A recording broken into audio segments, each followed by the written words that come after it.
Halo, assalamualaikum semuanya. Di video kali ini saya akan membahas latihan ke-7 di mana pembahasan tentang HLOOKUP dan juga VLOOKUP.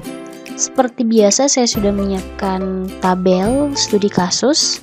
Di sini terdiri dari 3 tabel, di mana tabel pertama itu merupakan tabel daftar tamu motel yang isinya itu ada nomor urut, nama tamu, kode kamar, tipe kamar, tarif per malam, dan juga jadwal makan. Dan hanya terisi yaitu nama tamu dan juga kode kamar. Di sini ada 3 kolom kosong, tipe kamar, tarif per malam, dan juga jadwal makan. Selanjutnya ada tabel array. Di sini tabel array untuk HLOOKUP-nya, yaitu ada kode kamar dan juga jadwal makan. Selanjutnya ada tabel array VLOOKUP-nya, itu ada kode kamar, tipe kamar, dan juga tarif per malam. Perlu kita lihat di sini untuk tabel array masing-masing memiliki satu primary key di sini atau satu kode yang sama, yaitu kode kamar. Di sini juga ada kode kamar dan di sini juga ada kode kamar. Ini untuk menyambungkan antara satu tabel dengan tabel lainnya. Oke, langkah pertama yang harus kita siapkan, di sini kita sudah menyiapkan tabel array-nya untuk referensi. Langkah selanjutnya kita harus memberi nama untuk tabel tersebut. Gimana cara memberi namanya? Nah, pertama, di sini kita coba memberi nama untuk tabel jadwal makan. Di sini pastikan kita blok isinya saja. Isi dari tabel array-nya. Selanjutnya, kita bisa mengubah namanya di sini, name box. Di sini ada name box, atau kita juga bisa ngeblok, klik kanan, ada define name.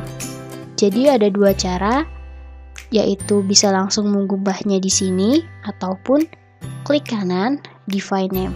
Nah, di sini kita bisa ubah. Contohnya, saya ingin mengubah dengan jadwal makan.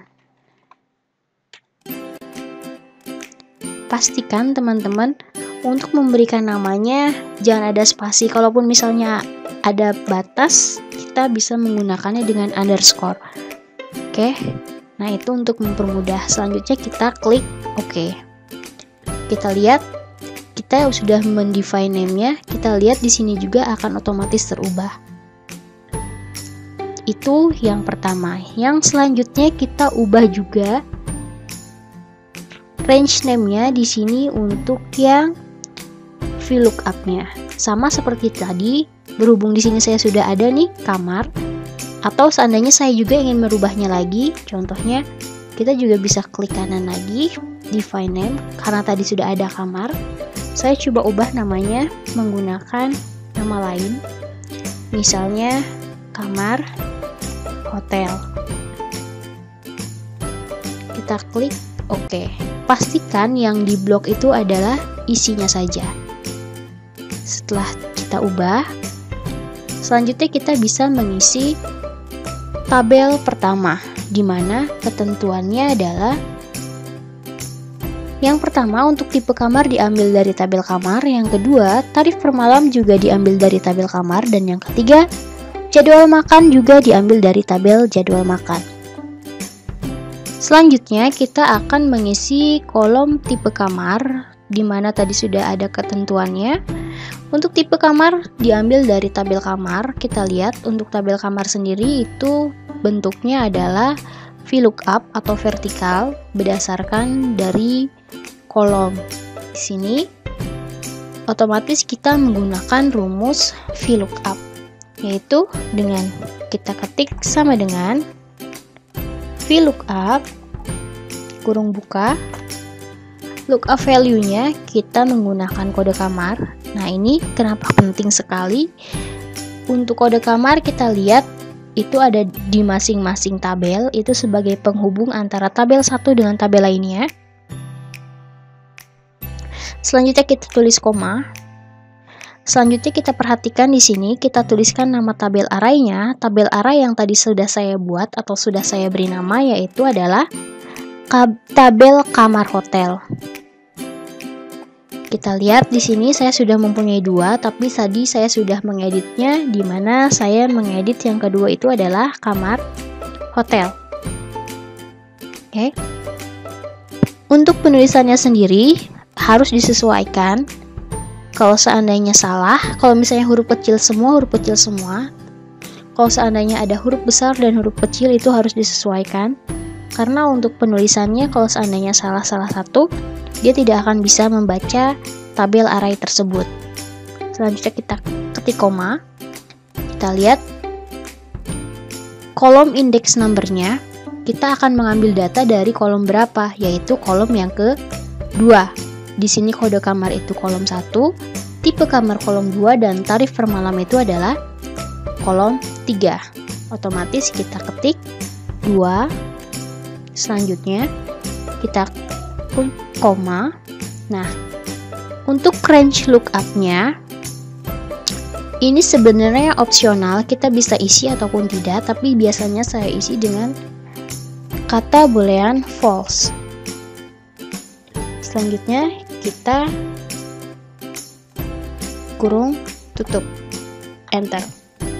Nah, ini data sudah masuk berdasarkan dari tabel array VLOOKUP kamar hotel kolom yang kedua.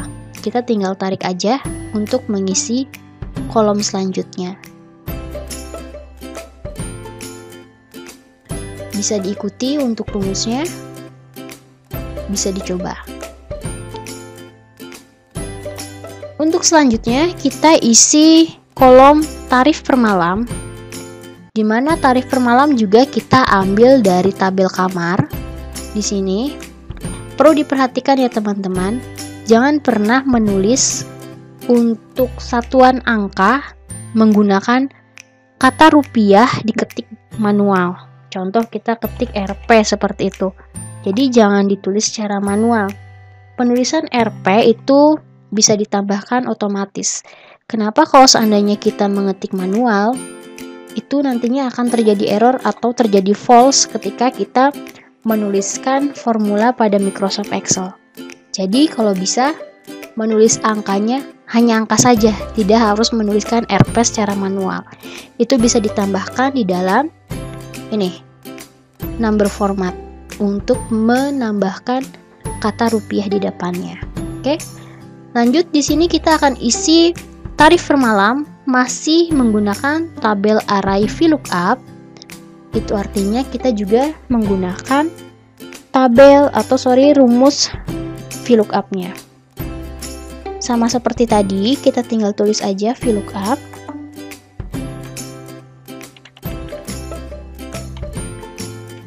Kurung buka. Lookup value-nya itu adalah kode kamar, koma. Tabel array-nya itu kita tinggal tulis aja, yaitu disesuaikan.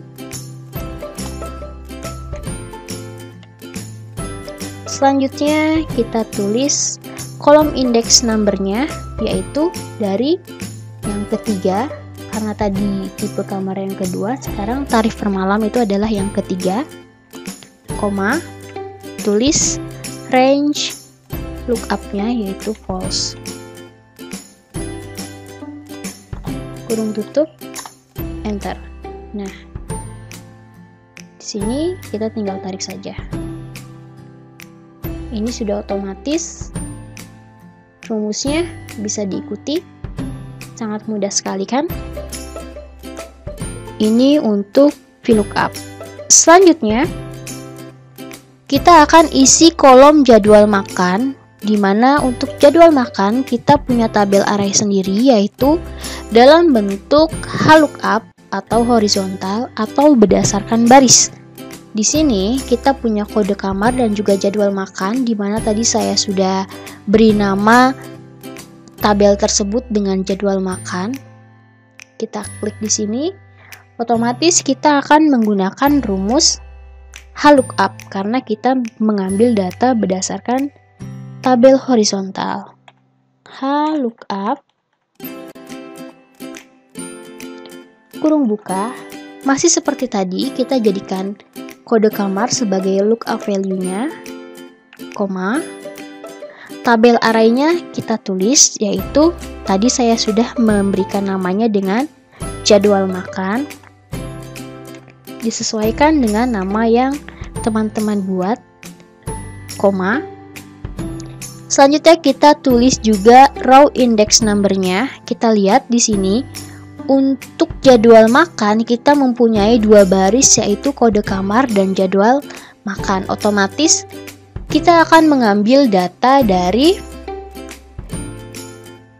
baris yang kedua, yaitu jadwal makan, bukan kode kamarnya. Otomatis di sini kita tinggal ketik angka 2, selanjutnya koma, kita ketik false,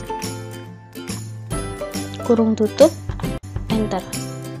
Nah, di sini sudah otomatis terisi. Ini untuk rumus lookup. Bisa diikuti, teman-teman, untuk rumusnya.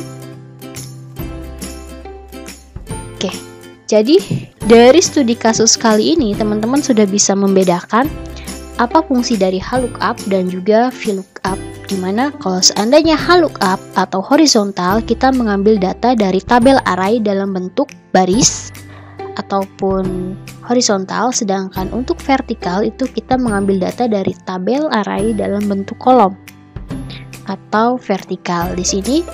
Dan satu lagi, pastikan kita harus mempunyai satu kata kunci penghubung di setiap tabel. Contohnya di sini ada kode kamar di satu tabel, 2 tabel, dan 3 tabel untuk menghubungkan antara tabel 1, 2, dan 3. Memudahkan kita untuk mengisi tabel yang kosong atau kolom yang kosong.